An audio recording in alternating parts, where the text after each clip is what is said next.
آواز قدرت آئے گی ایسا شوق ہے تو جاؤ، تم لوگ بھی چلے جاؤ محشر میں اور جا کے تم لوگ بھی چھانٹو۔ جملے سنیے، جاؤ محشر میں دیکھو جس نے بھی تم کو فاطمہ کے نام پر کھانا کھلایا، جاؤ دیکھو جس نے بھی تم کو فاطمہ کے نام پر لباس دیا ہو۔ اکثر ہو جاتا میں اپنے ساتھ لکھنؤ جب مجلس پڑھتے ہیں تو مان لو 10 بج گیا، وہاں سے 150 کلومیٹر جانا ہے تو پہلے ہی سے بھائی کھانے وانے کا انتظام نہ کیجیے گا، جلدی ہے یہ ہے وہ، ہم لوگ چلے جائیں گے۔ وہ مجلس سے اترے اور روانہ، چھوٹے امام باڑے کے پاس ٹھیلے پر بریانی بیچتا ہے، تو وہ ہمارے ڈرائیور صاحب جو ہیں عباس بھائی، وہ دھیرے سے جاتے ہیں، 100 روپے لے کے 2 ہاف بریانیاں لاتے ہیں، رکھ لیتے ہیں آگے کسی ٹول پہ، جلدی جلدی کھایا نکل، وقت بچ جاتا ہے۔ تو کم سے کم سب سے سستا بھی، دلی میں تو اور مہنگا ہوگا، یہ میں لکھنؤ کی سنا، سب سے سستی ہاف بریانی سمجھے وہ بھی 50 روپے کی ہے۔ جو آدمی دن بھر مزدوری کر کے 200 روپے کماتا ہے، اپنے بچوں کا پیٹ نہیں بھر پاتا، وہ کسی کو فاطمہ کے نام پر کیا ایک وقت کھلائے گا؟ آپ ہلکے سے ہلکا بھی کپڑا کسی کو دیجئے، کل 3 جمادی ثانی ہے، جناب فاطمہ کے نام پہ خیرات کیجئے، جناب فاطمہ کے نام پہ، غربا کو سمجھیے۔ لیکن وہی تو کر سکتا ہے نا جس کے پاس پیسہ ہے، جو 1,50,000 کم سے کم تنخواہ پا رہا ہے، جس کا 10-20 لاکھ کا ٹرن اوور ہے، وہی تو کر سکتا ہے نا۔ اور جو بیچارہ مزدوری کرتا ہے، وہ اپنے لڑکوں کو تو کپڑا بنوا نہیں پا رہا، کسی غریب کو کل کیا دے گا فاطمہ کے نام پر؟ تو کیا مطلب ہوا؟ یعنی جنت بھی پیسے والوں کی ہے۔ یہ اعتراض غریب آدمی کر سکتا ہے؟ نہیں کر سکتا۔ مزدور کیسے جائے گا؟ وہ تو نہیں کر سکتا نا، اس کے پاس آمدنی۔ تو کیا جنت پیسے والوں کی ہے؟ کہتی جلدی مت خفا ہو، خدا کی رحمت عام ہے، سنتے تو رہو، دیکھتے تو رہو۔ اب روایت کہتی ہے، امام فرماتے ہیں خدا کہے گا جاؤ تم لوگ محشر میں دیکھو جس نے بھی فاطمہ کے نام پر تم کو کھانا کھلایا، جس نے بھی تم کو فاطمہ کے نام پر لباس دیا۔ چلو کھانے میں پیسہ لگے گا نا، کپڑے میں پیسہ لگے گا نا۔ تیسرا جملہ، جاؤ دیکھو محشر میں ڈھونڈو جس نے بھی فاطمہ کے نام پر تم کو 1 گلاس پانی پلایا ہو، اس کا بازو پکڑو، اس کا بازو تھامو، لے جاؤ جنت میں داخل کر دو۔ امام باقر علیہ السلام فرماتے ہیں واللہ، خدا کی قسم جابر، پھر محشر میں سوائے منافق، کافر اور شاک کے علاوہ کوئی بچے گا نہیں جس پر فاطمہ زہرا کا کرم نہ ہو جائے۔ ہاں، وہ بی بی اللہ اکبر، وہ اس لائق تھی۔ کتنے بدقسمت لوگ ہیں وہ، واقعی کتنے بدقسمت اور بے عقلے لوگ ہیں کہ جس بیوی کو اپنی نجات کا ذریعہ بنانا چاہیے تھا، اپنی بخشش کا ذریعہ بنانا چاہیے تھا، اس کے دروازے پر آگ، اس کے دروازے پر لکڑی، اور وہ بھی کیسی، اللہ اللہ اللہ۔ جانتے ہیں جناب فاطمہ، سنیے اللہ اکبر، یہ ایک پورا موضوع ہے، اس پر مطالعہ کرے آدمی کہ صحابہ کرام کو رسول اللہ سے کتنی الفت تھی، اور رسول اللہ کی وفات کے بعد صحابہ کو کیا کیا جو ہے وہ ان پر اثرات مرتب ہوئے ہیں۔ 1-2 سن لیجیے آپ۔ ایک تو تھے جناب بلال، سنا ہے نا؟ بلال نے رسول اللہ کی وفات کے بعد مدینہ ہی چھوڑ دیا، سنا نہیں سنا؟ بلال نے مدینہ چھوڑ دیا، اور ایک دن خواب میں دیکھا پیغمبر کو، رسول اللہ آئے ہیں، فرماتے ہیں کیا بھیا بلال، سب نے میرے بچوں کو چھوڑ دیا، تم بھی چلے آئے؟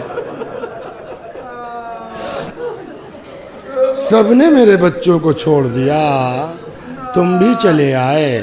بلال نے کہا نہیں یا رسول اللہ، بات یہ نہیں ہے، معاملہ یہ ہے کہ آپ کے بعد مدینے میں دل ہی نہیں لگتا تھا۔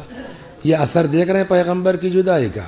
ایک صحابی ہیں جن کا نام ہے سلمان فارسی، کیا نام ہے؟ سلمان فارسی رسول اللہ کی وفات کے بعد 10 دن تک یہ گھر سے نہیں نکلے ہیں۔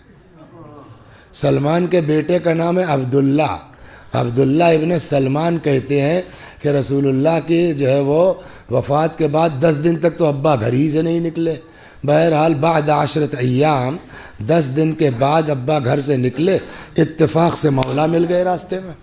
تو مولا نے کہا یا سلمان جفوتنی، سلمان تم نے بھی میرے اوپر جفا کیا، ظلم کیا۔ تو سلمان گھبرا گئے، کہنے لگے امثلک یجفا، مولا آپ جیسے پہ کوئی ظلم کر سکتا ہے؟ تب کہاں ہو؟ کہ مولا کوئی وجہ نہیں ہے، پیغمبر کے بعد دل ہی نہیں مان رہا نکلنے کا، پڑا۔ آپ انصاف سے بتائیے، جب صحابیوں کو پیغمبر کی جدائی کا اتنا اثر ہے تو بیٹی پر بابا کی جدائی کا اثر کتنا ہوگا؟ میں یہ سمجھانا چاہتا ہوں، جب صحابہ کو رسول اللہ کی جدائی کا اتنا اثر ہے، چنانچہ سنیے فاطمہ کیا ہے، چنانچہ نہ دن نہ رات، مولا کہتے ہیں کہ ایک دن فاطمہ نے کہا کہ علی مجھ کو بابا کا وہ کرتا دکھلا دو جس میں تم نے میرے بابا کو غسل دیا۔ مولا کہتے ہیں میں نے پیغمبر کا پیراہن سامنے رکھا، نگاہ ڈالی، چیخ ماری، بے ہوش ہو گئی۔ مولا کہتے ہیں کہ میں نے ایسا چھپایا رسول اللہ کا پیراہن کہ پھر شہزادی کی نظر نہ پڑ لے پائے اس میں۔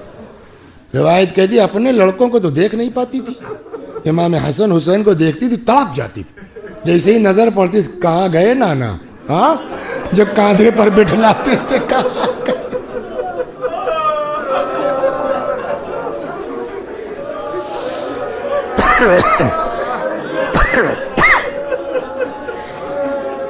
بس اس پر ایک توجہ کر لیجئے، مجلس تمام پہلی مجلس ہے، سب کو شہزادی کے مصائب پڑھنا ہے، میں اس کا بھی لحاظ کر رہا ہوں کہ آپ کے آنسو بھی نکل آئے اور آنے والے ذاکرین کے لیے بچا بھی رہے کچھ۔ انصاف سے بتائیے آپ، اتنی محبت کے بعد روایات جو کہتی ہیں صحیح ہے نا، نہ دن کو چین نہ رات کو چین ہے نا، صبح و شام، یہاں تک کہ اب یہی اعتراض کی جگہ ہے اور اللہ کرے اس کو سمجھا سکوں اور مجلس تمام، یہی جو ہے وہ اتنا گریہ کیا کہ آخرکار پبلک نے مولا کائنات سے آ کے شکوہ کیا کہ صاحب ان کو منع کیجیے، اس پہ غور کریں آپ، صاحب ان کو منع کیجیے، ان سے کہیے یا ایک ٹائم طے کر لیں، ہم راضی ہیں، ہم تیار ہیں، چاہے دن میں رو لیں چاہے رات میں رو۔ سنا ہے نا، کوئی نئی بات تو نہیں کہہ رہا؟ کیوں؟ ان کے رونے سے ہمارے کام ڈسٹرب ہوتے ہیں، ہمارے کاموں میں خلل پڑتا ہے، رک جائیے۔ یہ بات عقل میں آتی ہے؟ یہ بات سمجھ میں آتی ہے؟ نمبر 1، کافی دن پہلے میرے چھوٹے بھائی کا ایکسیڈنٹ ہوا، تو مجھ کو کسی نے فون کیا تو وہ ہاسپٹل والے لے نہیں رہے تھے، کیا بہرحال پہنچے، وہاں سے جو ہے وہ لکھنؤ لے کے آئے، تو اس کو تو سر میں لگی تھی، پیچھے ایک لڑکا چلا رہا تھا، کھمبے سے ٹکرائے تھے یہ لوگ کسی کو بچانے کے لیے، یہاں لگی تھی، تو بہرحال جو ہے وہ دوا علاج ہوا، ٹھیک ٹھاک ہو گئے۔ تو ایک دن میں اپنے گاؤں گیا تو وہ لڑکا اتفاق میں نے کہا بیٹا اب کیا حال ہے؟ کہا چاچا ٹھیک ہے، مگر اب بھی جو یہاں لگی تھی نا، سانس لیتے ہیں تو کبھی کبھی درد ہوتا ہے، اور جس کی پسلی ٹوٹ گئی ہو، جس کی پسلی ٹوٹ گئی ہو، جس نے بتایا تک نہ ہو،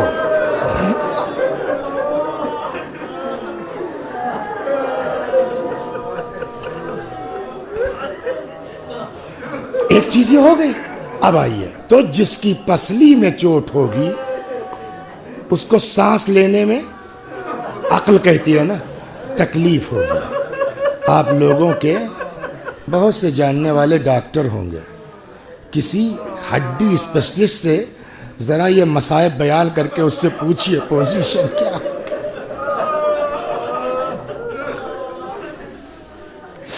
جزاکم ربکم پروردگارا، یہ سب تیرے اہل بیت کے چاہنے والے، آج سے انہوں نے فاطمہ کی عزاداری کا آغاز کیا ہے، خدا ہم سب کو خلوص نیت عنایت فرما۔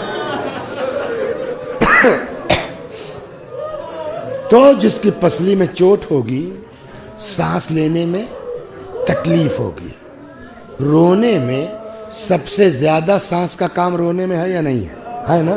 جس کی پسلی ٹوٹ گئی ہو، بتایا تک نہ ہو، علاج تک نہ ہوا ہو، وہ کتنی تیز رو سکتی ہے کہ آواز باہر جائے گی؟ میں یہ پوچھ رہا ہوں آپ سے، وہ کتنی تیز رو سکتی ہے کہ آواز باہر جائے گی؟ نمبر ایک، اور ایسی کہ لوگوں کے کام میں ڈسٹربنس ہو، میری سمجھ میں تو نہیں آتی۔ اول جو میری عقل کہتی ہے، اول جناب فاطمہ کی آواز باہر جا ہی نہیں سکتی تھی، اتنی تیز رو نہیں سکتی تھی، عقل کہتی ہے۔ دو، اگر جاتی بھی تو اتنا نہیں ہے کہ لوگوں کے کام میں خلل پڑ جائے، جاتی بھی تو اگل بغل دو چار گھر، پورے مدینے سے کیا مطلب؟ آپ کیا مائک لگا ہے نا، 200-400 آدمی بیٹھے رو رہے ہیں، ذرا باہر جا کے دیکھیے کتنی دور تک رونے کی آواز مائک کے ساتھ جاتی ہے۔ ایک خاتون جس کی پسلی ٹوٹ گئی ہے، کتنی تیز روئیں گی؟ تو میری عقل میں بات نہیں آتی۔ نمبر ایک، اول تو آواز باہر نہیں جاتی تھی۔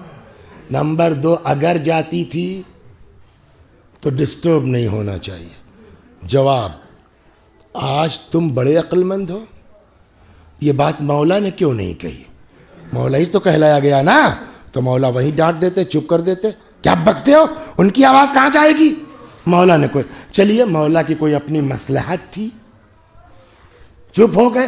جب فاطمہ کے پاس آئے تب بی بی کو تو کہنا چاہیے تھا کہ علی میری آواز کہاں نکلتی ہے، کہاں جائے گی، کہنا چاہیے تھا نا۔ کیا کہا شہزادی نے؟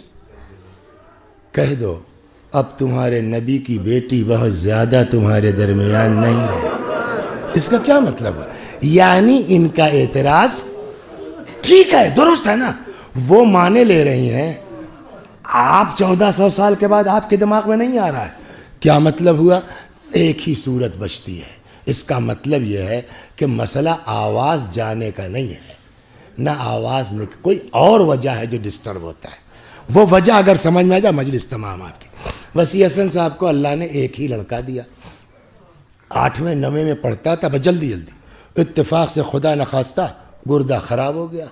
اب یہ ڈاکٹر وہ طبیب یہاں وہاں، معلوم ہوا صاحب کوئی صورت نہیں ہے، گردہ لگ جائے تو شاید۔ تو اب صاحب جو خاندان بھر میں رشتہ داروں نے، ماں باپ نے، کسی کا ٹیل ہی نہیں کر رہا ہے۔ ایک لڑکا اتفاق سے اسی کی کلاس کا جو مسلمان بھی نہیں ہے، محبت اس کو کہتے ہیں۔ اور ایک جملہ رک کے میں کہہ دوں، ان نیتاؤں کے چکر میں مت پڑیے، رہنا پبلک کو ہے، ہم لوگوں کو مل کے رہنا چاہیے۔ یہی ہمارے ہندوستان کی ترقی کا ضامن ہے، ترقی کا سبب ہے۔ یہ تو 4 دن کے ایم ایل اے بن کے ہم کو آپ کو لڑا کے نکل لیں گے، ان کے چکر میں مت پڑیے۔ لڑکے کا فون آیا کہ چاچا آپ ٹیسٹ کروائیے، اگر میرا گردہ لگ جاتا میں دے دوں گا، جو نان مسلم ہے۔ اچھا ہم کو اندھے کو کیا چاہیے؟ 2 آنکھیں۔ اس وقت تو نہیں سمجھ میں آیا نا کہ یہ مسلمان ہے کہ نہیں، تب تو اپنی غرض تھی۔ سب کے ساتھ یہی ہے۔ وہ صاحب لگ گیا گردہ، ٹھیک ہو گئے دونوں۔ اب دونوں ایک گردے کے ہو گئے نا، ایک ساتھ ہائی اسکول کیا، ایک ساتھ انٹرمیڈیٹ کیا، ایک ساتھ بی ٹیک کیا، ایک ساتھ ایم ٹیک کیا، ایک ساتھ ایک کمپنی میں جاب لگ گئی، 20 سال گزر گیا۔ ایک دن وسیع حسن صاحب کے لڑکے کا روتا ہوا فون آیا، بابا کیا ہوا؟ کہ وہ لڑکا جس نے اپنی کڈنی دی تھی، اب ایک ہی بچی نا، اس کی ایک کڈنی خراب ہو گئی۔ وسیع حسن صاحب کی اب تو غرض نکل چکی نا۔ وسیع، ارے چھوڑو تم بلا وجہ دوسروں کے چکر، اللہ نے تم کو بچا لیا نا، خوش رہو، چھوڑو، کہاں وہ اپنا ہے؟ لاکھ میرا بیٹا ہے، میرا یہ جملہ اچھا لگے گا اس کو؟ جواب کیا ہوگا؟ ٹھیک ہے صاحب آپ باپ ہیں، لیکن 20 سال پہلے میں مر چکا ہوتا اگر اس نے اپنا گردہ نہ دیا ہوتا۔ تو آج جو میرا وجود ہے وہ کس کی وجہ سے ہے؟ اس کی وجہ سے۔ شرافت اگر ہے تو اس کو چھینک بھی آئے گی تو ان کو احساس کرنا چاہیے۔ سمجھ میں آ گئی مثال نا؟ تو جس کی وجہ سے وجود ہوتا ہے، اگر اس کو تکلیف ہوگی تو احساس ہونا چاہیے۔ اب آئیے، یہ آسمان کس کی وجہ سے وجود میں آیا؟ یہ زمین کس کی وجہ سے وجود میں آئی؟ یہ کائنات کا پڑھ لو، حدیث قصہ میں لکھا ہوا ہے، پنجتن جو چادر، کون ہے چادر کے نیچے؟ رسول اللہ، علی، ان کے بچے، ان کی کنا کا حسنین، ان کے والدین اور نانا کا نا کا تب کون ہے؟ کیا کہا گیا؟ ہم فاطمہ و ابوہا و بعلہا و بنوہا، فاطمہ، ان کے بابا، ان کے شوہر، ان کے بچے۔ اب سوال ہو، آسمان کس کے صدقے میں، زمین کس کے طفیل میں، یہ ساری کائنات کس کے صدقے میں؟ جواب فاطمہ اور فاطمہ والوں کے۔ فاطمہ کی آواز کہیں نہیں جاتی تھی، فاطمہ آہ کرتی تھی، مدینے کے در و دیوار آہ کرتے تھے۔ تب انہوں نے کہا ان کو چپ کرائیے، ان کے رونے سے ہمارے کاموں میں خلل پڑتا۔ جزاکم ربکم، بس رو چکے آپ۔ خدا خدا تجھے اسی فاطمہ کا واسطہ ہے۔ اور سنا دیں، ایک اور سن لیجئے، وہ آپ نے وصیت میں سنا ہے نا کہ فرمایا اسماء میرا بستر لگا دو، تھوڑی دیر کے بعد آواز دینا، اگر جواب نہ ملے سمجھ لینا میں اس دنیا میں نہیں ہوں۔ سنا ہے نا؟ ایسے موقع پر بہت زیادہ آدمی سے صبر نہیں ہو پاتا۔ کہیں میں نے یہ روایت دیکھی کہ اسماء جلدی گھس گئیں کمرے میں، ابھی شہزادی، وہ تو بعد والی روایت ہے، گئی تو دیکھا نہیں ہے، جلدی چلی گئی، نہیں برداشت ہو رہا، کتنا برداشت کرے۔ اسماء کہتی ہے میں حجرے میں آئی، دیکھا بی بی سر سے پیر تک چادر میں لپٹی ہیں، اندر لگ رہا ہے کسی سے بات کر رہی ہے۔ ارے اس وقت آخری وقت کس سے بات کر رہی ہیں؟ غور سے سنا تو دیکھا فاطمہ اس وقت آپ کے لیے دعا کر بتایا بابا خدا میرے بابا کی امت کو بخش دینا، انصاف سے بتائیے۔ پھر وہی جملہ، کتنے بدقسمت ہیں لوگ، کتنے بے عقلے ہیں لوگ کہ جس فاطمہ کو نجات کا ذریعہ بنانا چاہیے تھا، شفاعت کا ذریعہ بنانا چاہیے تھا، بخشش کا ذریعہ بنانا اس فاطمہ کے دروازے پر آگ ہے، اس فاطمہ کے دروازے پر لکڑی۔ اللہ اکبر۔ سب کے گھر میں اللہ نے بچے دیے ہیں، یا اللہ اس مجلس میں بحق فاطمہ زہرا جن کے اولاد میں خدا فاطمہ کے طفیل ان کو اولاد عطا کر۔ سب کے گھر میں بچے، 18 سال کی عمر، کیا عمر ہے 18 سال کی بتائیے؟ سنیں گے آپ، لیکن روایت کہتی ہے جناب زہرا کو اتنی اذیت ہوئی، اتنی اذیت ہوئی کہ روایت کہتی ہے 18 سال کی عمر میں فاطمہ زہرا گھر کے آنگن میں چلتی ہیں تو چھڑی کے ذریعے چلتی، بس 2-3 جملے اور ختم، اور یہی نہیں وہ بھی بند ہو گیا سلسلہ، اور اب بستر پر آ گئی۔ کتنے دن؟ 40 دن۔ سلمہ زوجہ ابو رافع کا بیان ہے، شہزادی 40 دن تک بستر پر رہی ہیں، کبھی طبیعت بگڑ جاتی ہے، کبھی طبیعت سنبھل جاتی ہے۔ سلمہ کہتی ہیں لیکن جس دن شہزادی کی شہادت ہوئی اتنی اذیت تھی بی بی کو کہ درد کی شدت سے کبھی داہنی کروٹ لیتی تھی، کبھی بائیں کروٹ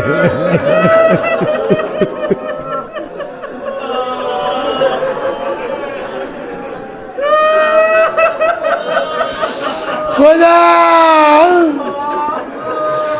اس میں 2 طرح کے لوگ ہیں، یا آپ محب فاطمہ ہیں تو آپ کی ماں آپ کے ساتھ وہ نہیں کر سکتی جو فاطمہ زہرا نے کیا ہے نا، اپنی مہر میں مانگا ہے، خدا مجھ کو کچھ نہیں چاہیے، صرف حق مل جائے، کل کو میدان محشر میں آپ کی گناہگار امت کی شفاعت کر سکو۔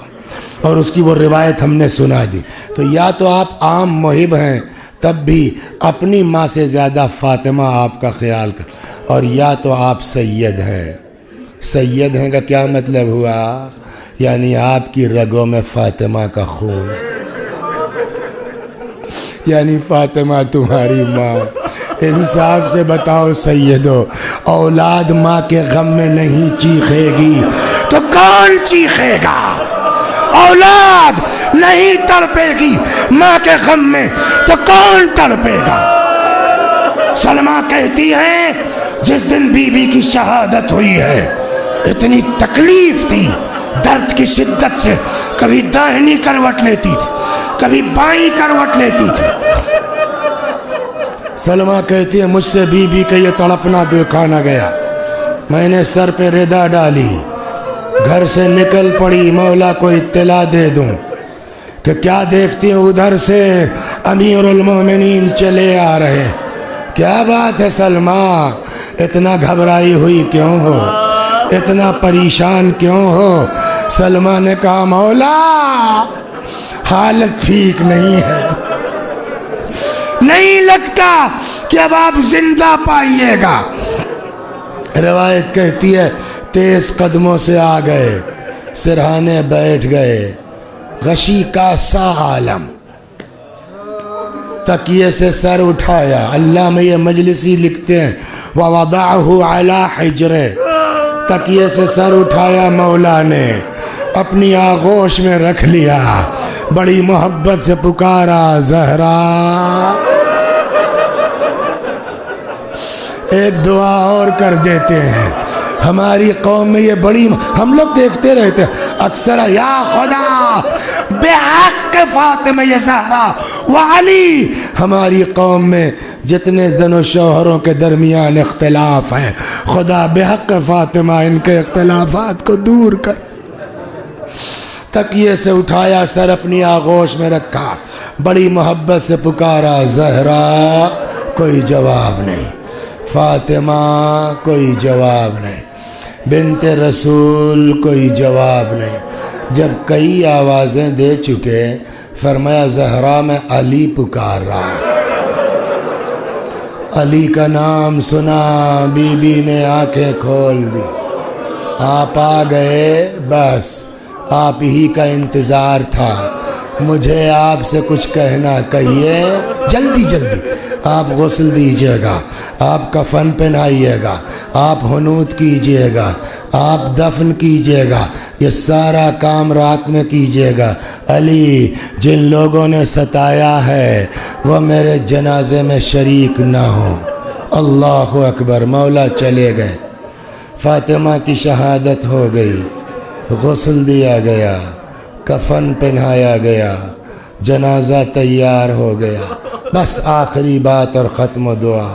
کبھی کبھی ہوتا ہے نا کہ اماں کا انتقال ہو گیا، جنازہ دلی سے آ رہا ہے، بمبئی سے آ رہا ہے، کہیں سے، تو آج نہیں دفن ہوگا کل، تو بچے روتے روتے تھک جاتے ہیں، ہے نا، چپ ہو جاتے ہیں، کام ہے، قبر کھودنا ہے، اور بھی تھک کے چپ ہو جاتے ہیں۔ لیکن چاہے 2 دن کے بعد میت اٹھے، چاہے 10 دن کے بعد میت اٹھے، کبھی دیکھا ہے آپ نے جب گھر سے میت نکلنے لگتی ہے کوئی ہے جو اولاد کو چیخنے سے روک سکتا ہے؟ بس اسی کا تصور کر لیجئے، آدھی رات کو فاطمہ زہرا کا جنازہ نکل رہا ہے، امام حسن کو رونا چاہیے کہ نہیں؟ امام حسین کو چیخنا چاہیے کہ نہیں؟ غم کہتا ہے چیخو، غم کہتا ہے تڑپو، مگر وصیت کیا ہے؟ یہ لوگ میرے جنازے میں شریک نہ ہوں۔ اب اگر روتے ہیں آواز چلی جائے گی نا، لوگ آ کے شریک ہو جائیں گے۔ مصیبت کہتی ہے تڑپو، حالات کہتے ہیں آواز نہ نکلے۔ سمجھے آپ؟ صرف کربلا میں نہیں ہے رونے کی پابندی، چنانچہ روایت کہتی ہے آدھی رات کو آگے آگے شہزادی کا جنازہ ہے، پیچھے پیچھے حسن و حسین گریبان میں منہ ڈالے، آہستہ آہستہ سسکتے ہوئے ماں کے جنازے کے ساتھ ساتھ